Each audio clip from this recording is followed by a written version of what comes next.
The White House is under fire from all sides over its immigration policy. Some black conservatives argue the president's immigration policies adversely affect African Americans. We're joined now by Kevin Martin with Project 21.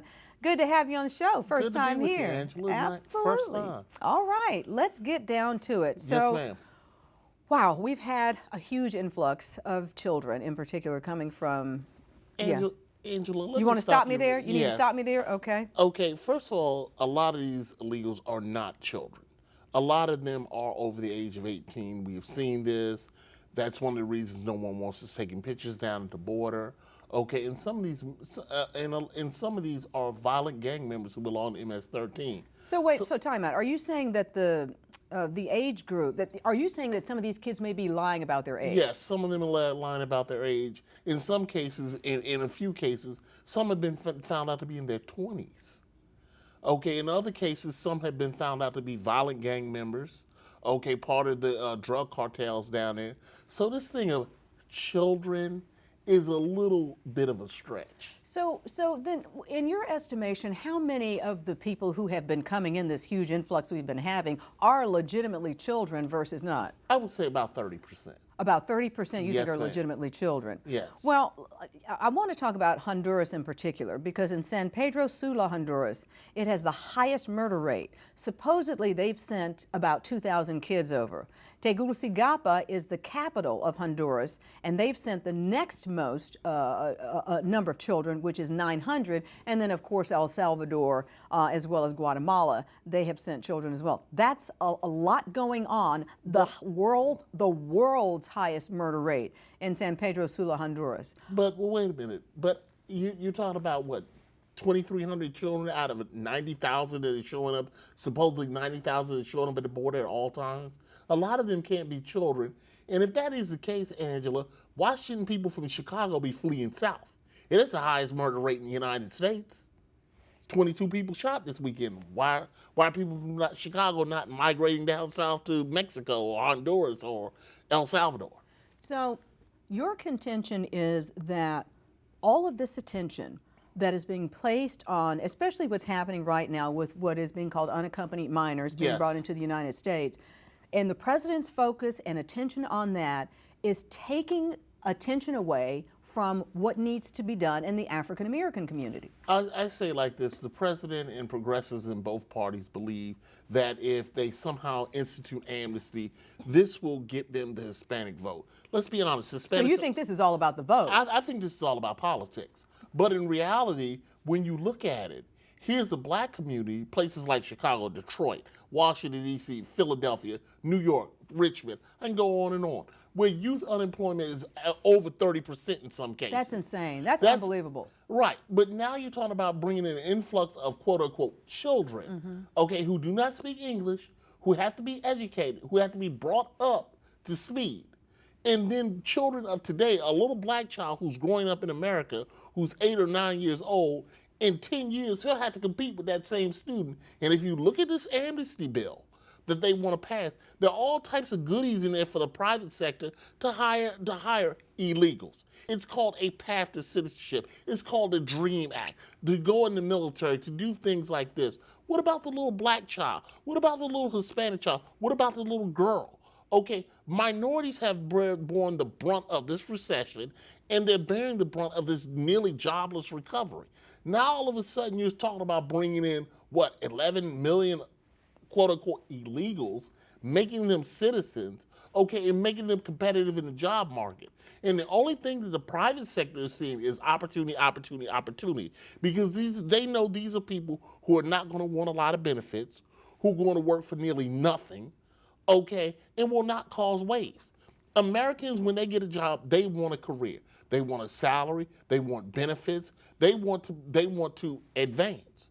Okay, but a legal who speaks very little English, minimum skills, they're going to be in a minimum wage job. All right, low-wage job. Let's talk about this being the great United States of America, yes, and and what it says. Give me your tie. Give me your tie. Yes. So there is you have to agree that there is a crisis. We are in a crisis mode with respect to what is happening in the borders. We have opened up additional military installations to try and help out.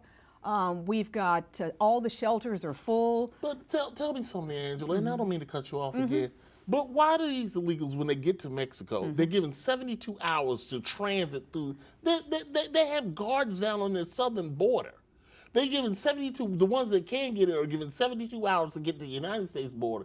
And then all of a sudden, we're just supposed to throw open the gate and let everybody else in. If Mexico hardly lets them in, and they have a look at the young man, the young Marine who crossed the border accidentally. Right, he's still languishing in he's still locked up yeah. in jail. Yeah. Okay, I don't hear President Obama barking about that. I don't hear anybody in the administration talking about that. Right, except for a few veterans who are going back and forth to Mexico and raising cane. Right. There's no one talking about it. Yeah.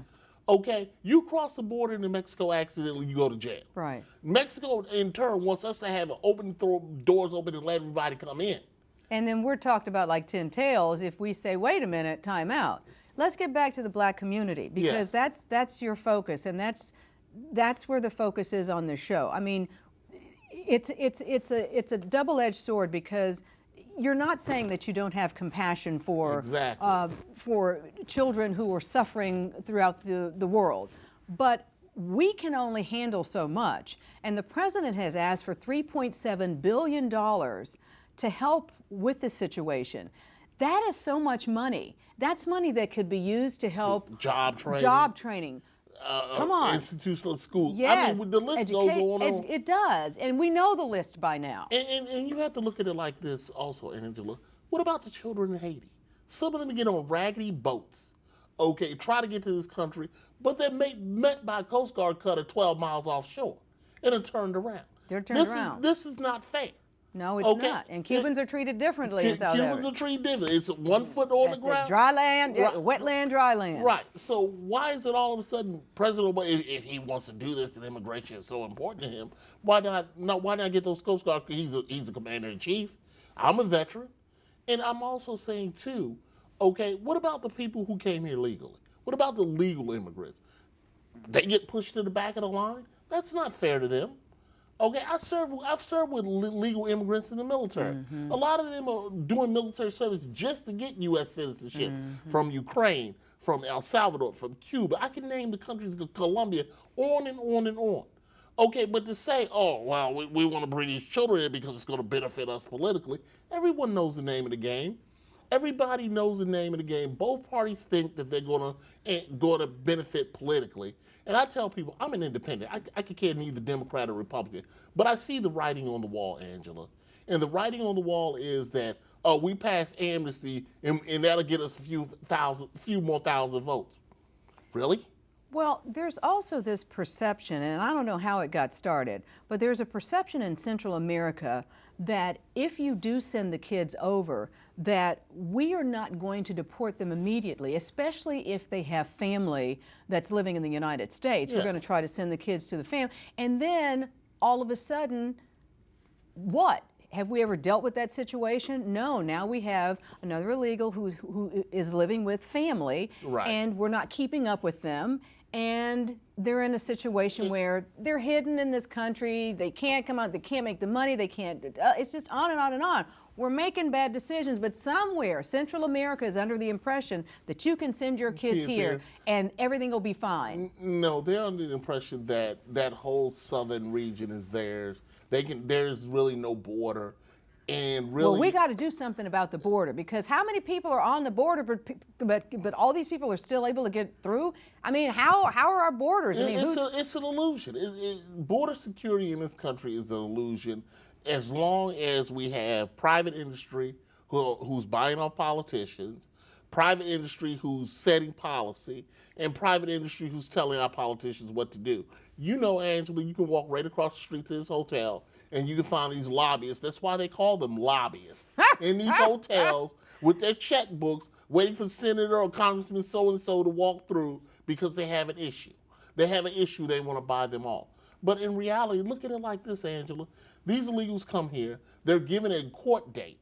80% of them never show up. They disappear in some sanctuary city and are lost forever. Okay, and now we have these activists telling us we have just come out of the worst recession since the Great Depression. People, it's what I call an Olive Garden economy. People are basically working for two part-time minimum wage jobs, and now you're talking about bringing 11 million more people into the workforce. Some of them are already in the workforce, Right. excuse me. Okay, but how is that going to benefit Americans? I say Americans first, illegal second. Okay, America needs to get back on its feet. President Obama should be taking that $3 billion and helping some of these minority communities like Chicago, like Detroit. I mean, they're turning people's water off in Detroit. Yeah, no, for I know. For a few Yeah. $100s. Well, I have this to say. President Obama needs to get on the good foot with respect to the African American community. Yes. There are a lot of issues within that community that many feel he has not been addressing, including, quite frankly, government contracts for African American businesses. There's a whole lot that is lacking within the presidency thus far, and I'm going to have you back because I've been told the time is up. Time passes quickly, doesn't it, when you're having a good discussion? Kevin Martin with Project 21, thank you so much for joining us and talking about this very important issue. Yes, ma'am. All right. Stay with us. We'll discuss bariatric surgery as a weight loss option when DC Breakdown continues.